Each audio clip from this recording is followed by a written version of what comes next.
We're in Luke chapter 9, beginning in verse 37. And I'm going to read the first sentence and conclusion of verse 43. Now it happened on the next day, when they had come down from the mountain, a great multitude met him.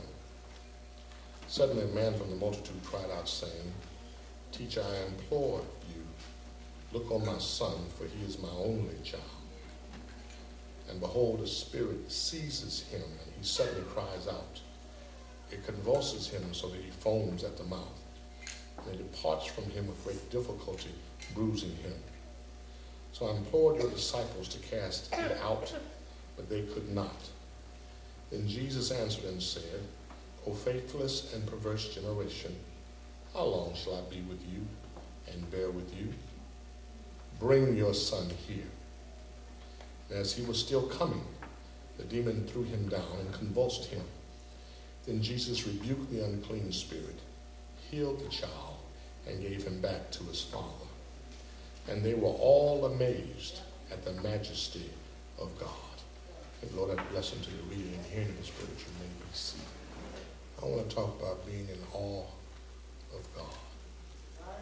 Being in awe of God. In our society, there parade around before us a lot of demagogues. We have made them such. And whenever we spy one, we have the propensity to be amazed and excited that we were able to see one of our idols. Celebrities, demagogue, it's all the same. Stars, entertainers, demagogues, it's all the same. We go to restaurants, and if we should see a Hollywood star or an athlete, we get excited. And now in the days of cell phone, we'll call people and say, guess who's in the restaurant that I'm in right now? As if to even put upon them the tag that they don't need to eat. Y'all ain't heard me.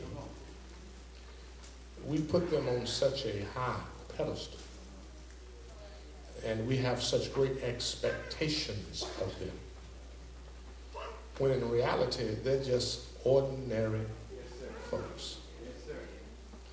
If you think I exaggerate about their ordinariness, then see them in the doctor's office. I have been in the doctor's office, and Diane Carroll was in the same doctor's office, in the same waiting room, waiting to see the same doctor. Quiet in here. I don't get my fingernails done. I don't get pedicures and manicures, but I have heard of different celebrities going to some of the same nail shops that some of you go to. One member called me to say that Lisa Leslie was getting her nails done the same day in the same shop that she was getting her own nails done. And we seem to think that some kind of way they are different from us, better than us, to some degree even higher than us, when in reality they're just ordinary folks. There's a young lady who grew up in Los Angeles. Her daddy got his haircut the same place I used to get my haircut.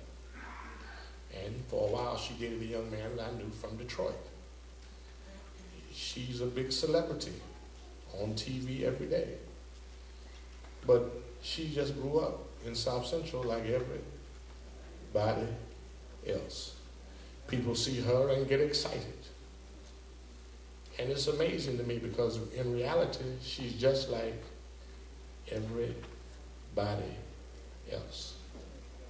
It's an imperative that we recognize that Luke, the writer, is trying to get the Greek mind to comprehend that there are expectations of their demigods, their heroes, if you will, was not genuinely concrete, for they were fables and myths and had no root in reality. They could not challenge and win, even in their battles against each other. For we've read that Hercules had to fight and battle, and Hercules, even with his strength, still had to overcome an adversary. The adversary just didn't quit, but he had to fight and win the battle. Here, Luke sets up an understanding for the Greek mind that Jesus is the only one that deserves to be put on a pedestal. Jesus is the only one that deserves to be a celebrity. Jesus is the only one that's a genuine star, if you will. Jesus is not a demigod, but he is God. And that is a demonstrative event that he uses to bring forth clarity in the mind of the Greek, but also in our minds today, that no one should crowd or hinder your perspectives of Jesus. It's interesting to note that we let other people interfere with our relationship with God.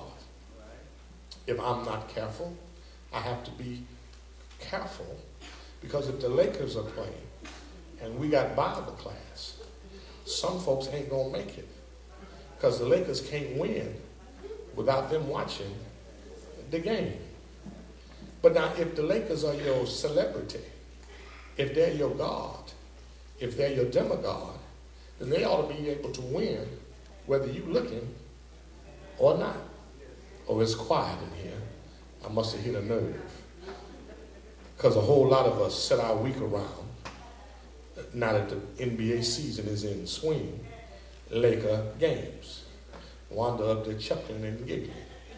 If the Lakers are playing, and you know they playing, some of y'all got the schedule. I don't even have a schedule, but some of y'all have a schedule, and you know when they're playing. And when they're playing, you know what you're going to be doing. Your day gets situated kind of early that day. If they're playing at 7:30, come 5:30, everything that was in the way is out of the way. If they're playing earlier than that, then you might not do nothing after 3 o'clock. You know, if they're back east and it's being televised, that means it's 2 or 5 o'clock here. You may not even be doing anything so that you can be ready to watch the Laker game. Some of y'all won't answer the phone when the Laker game is on. Y'all got the mindset that whatever you want can wait till the Lakers get through. Now, I'm using that because I want us to comprehend that in many instances we put emphasis on someone other than who it belongs to. And because we put emphasis on someone other than who it belongs to, they can disappoint us. They can let us down. I don't know how some people go to such huge churches where they really don't know the pastor. I'm kind of glad my members have an opportunity to know me. You have an opportunity to touch me. You see that I'm not a figment of someone else's imagination, but I am flesh and blood. And I struggle with my life just as you struggle with your life. I have never told anyone to put me on a pedestal, because I don't have a heaven or hell to give anybody. I'm just a beggar showing another beggar where to find bread. I have my trials and my tribulations. I have my ups and I have my downs. Sometimes I can be depressed. Sometimes I can be happy. Sometimes I can be silly. Sometimes I can be sad. All I am is just a servant of the Lord who has given me a task and an assignment, and it's my responsibility within the best of my ability to do what the Lord has given me. If you're looking at me, don't look at me. Look to Jesus.